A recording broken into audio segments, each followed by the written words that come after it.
Good morning all students. आज मैं आपको टेंथ क्लास में आपकी एसएस में जो हमने हिस्ट्री बुक शुरू की हुई है उसका लेसन नंबर आपको 3 करवाने जा रही हूँ, जिसका नाम है जीविका अर्थव्यवस्था एवं समाज, जिसका पाठ आता है आपका भूमंडलीकृत विश्व का बनना, कि हमारा जो भूमंडल है उस पे हमारा विश्व कैसे बना या हमें किन किन चीज़ों का ज्ञान हुआ। सबसे पहले आता है आधुनिक युग से पहले, जो हमारा आज का दौर है, आधुनिकता का दौर है, जो हम नए सिरे की ओर जा रहे हैं, उससे पहले का युग क्या युग था। ठीक है, सबसे पहले आता है वैश्वीकरण। अगर हम वैश्वीकरण की बात करें तो वैश्वीकरण का जो इतिहास है वो ज़्यादा पुराना नहीं है, 50 साल ही पुराना है। तो वैश्वीकरण क्या है? वैश्वीकरण एक ऐसी अर्थव्यवस्था थी जिससे हम एक देश से दूसरे देशों के साथ अपना घनिष्ठ संबंध बनाते थे, यानी कि मित्रता का हाथ बढ़ाते थे। तो वैश्वीकरण के बाद अगर बात की जाए, धीरे धीरे हमने लोगों से मिलना जुलना शुरू किया। ठीक है, एक इतिहास रचना शुरू किया। लोग यात्री, जैसे पुजारी, यात्री, ये सब घूमने के जरिए एक देश से दूसरे देश जाया करते थे। ठीक है, कई रास्ते खुले, मित्रता बनी, घनिष्ठता आई, लोग एक दूसरे के आसपास आना शुरू हुई। ये था हमारा वैश्वीकरण, कि लोगों को एक दूसरे के घनिष्ठ संबंध में बांधना। उसके बाद जैसे जैसे रास्ते खुले तो सबसे पहले आता है हमारा रेशम मार्ग, सिल्क रूट, यानी कि चीन के साथ हमारा जो रेशम का व्यापार था वो जल थल दोनों मार्गों के जरिए होने लगा, व्यापार होने लगा। सिल्क रूट का चीन से आयात निर्यात शुरू हो गया। ठीक है, रेशम से बननी चीज़ें या जो रेशम का व्यापार होता था वो हमारा आसानी से उसके साथ होने लगा। उसके बाद आई भोजन की यात्रा। ठीक है, यानी कि भोजन की जो कुछ ऐसी खाद्य वस्तुएं हैं जो हम दूसरे देशों से आयात भी करते हैं और निर्यात भी करते हैं, जैसे मूंगफली, मटर, सोया, चना, ये मसाले, ये ऐसी चीज़ें हैं हमारी खाद्य पदार्थ की, जो शुरू से हम कई देशों के साथ क्या करते हैं, आदान प्रदान, यानी कि आयात निर्यात इनका करते आए हैं। ज़्यादा तौर पे हम ऐसे ऐसे मसाले हैं जो हम बाहर से आयात भी करते हैं और उनको निर्यात भी करते हैं, दोनों चीज़ें होती हैं। उसके बाद आता है विश्व विजय, बीमारी और व्यापार। धीरे धीरे हमारा देश आज़ादी के बाद, जैसे गुलाम था, आज़ादी के बाद लोगों में आवाजाही शुरू हुई, लोग एक दूसरे के संपर्क में आए, दूसरे देशों से मिलना शुरू हुआ। ठीक है, आयात निर्यात होने शुरू हो गए। ठीक, तो जो ये आयात निर्यात हुए ये हमने कुछ देशों से ही किए थे। ठीक है, धीरे धीरे ये संपर्क हमारा बढ़ना शुरू हुआ। ठीक है, इसके बीच कई ऐसी बीमारियां भी आई जिन्होंने देश को घेरा। चेचक की बीमारी, जिससे पूरा का पूरा देश ही एक बार तबाही के दौर पर आ चुका था। इस बीमारी ने बहुत ज़्यादा देश को, दूसरे देशों को भी नुकसान पहुंचाया। उसके बाद आता है हमारी 19वीं शताब्दी, यानी कि 1815 से लेकर 1914, जो ये हमारा दौर आया था। इस दौर में हमने, हमारे देश ने बहुत सारे उतार चढ़ाव देखे। विश्व अर्थव्यवस्था का उदय, इस समय विश्व को आगे बढ़ाने का टाइम था, वक्त था कि हमारा देश दूसरे देशों की तरह आगे बढ़े, हर एक चीज़ को लेकर, व्यापार को लेकर, तरक्की को लेकर, शिक्षा को लेकर। ठीक है, ऐसी ऐसी चीज़ें मतलब हमारे सामने आई कि हमारा देश क्या है, बढ़ता ही चला गया। लोग बेरोजगार थे, उन्हें काम मिलना शुरू हो गया।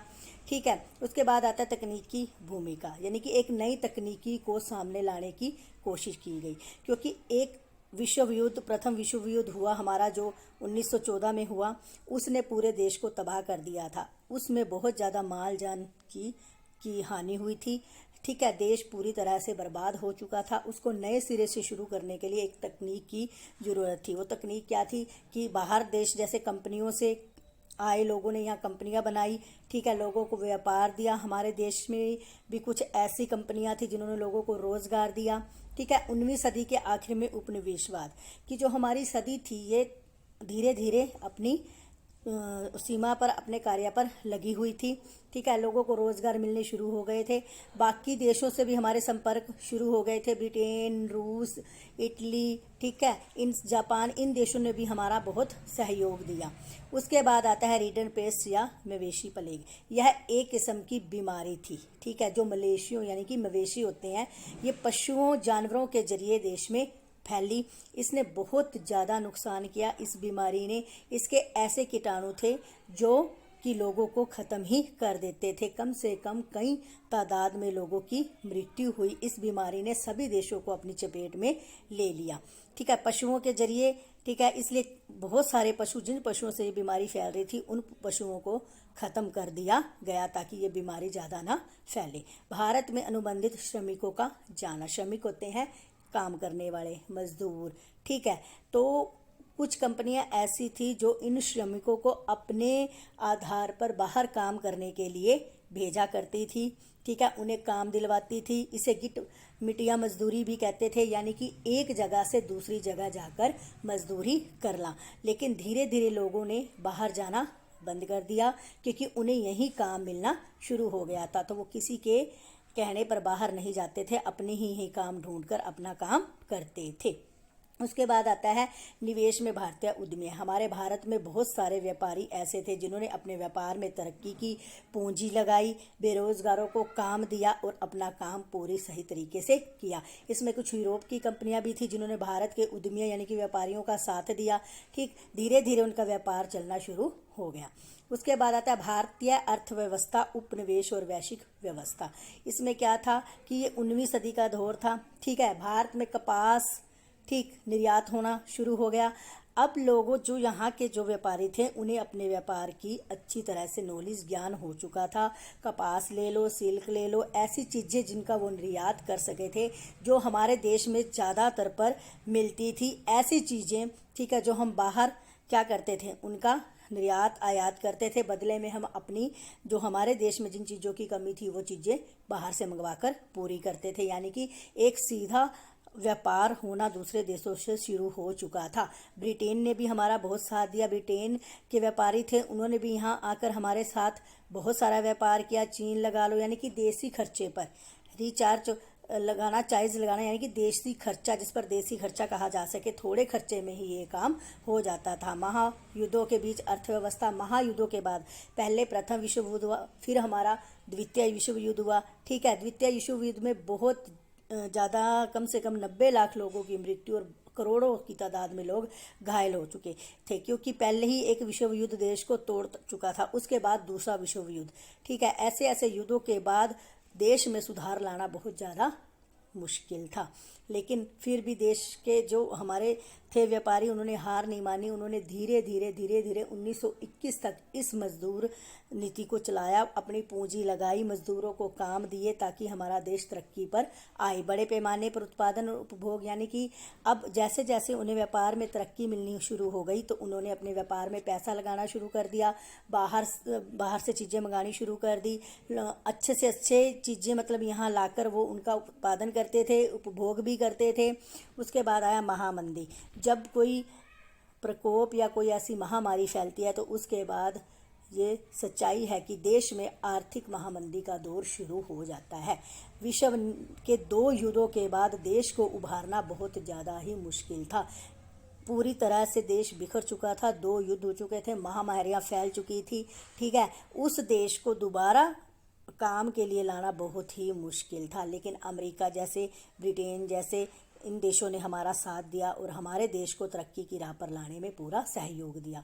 भारत और महामंदी, ये जो 2 विश्व युद्ध हुए थे, इसका सबसे ज़्यादा प्रभाव जो जिस देश पर पड़ा था, वो तो हमारा भारत। क्योंकि भारत में पहले ही गरीबी इतनी नीचे रेखा से थी, लोग इस युद्धों का सामना नहीं कर सके।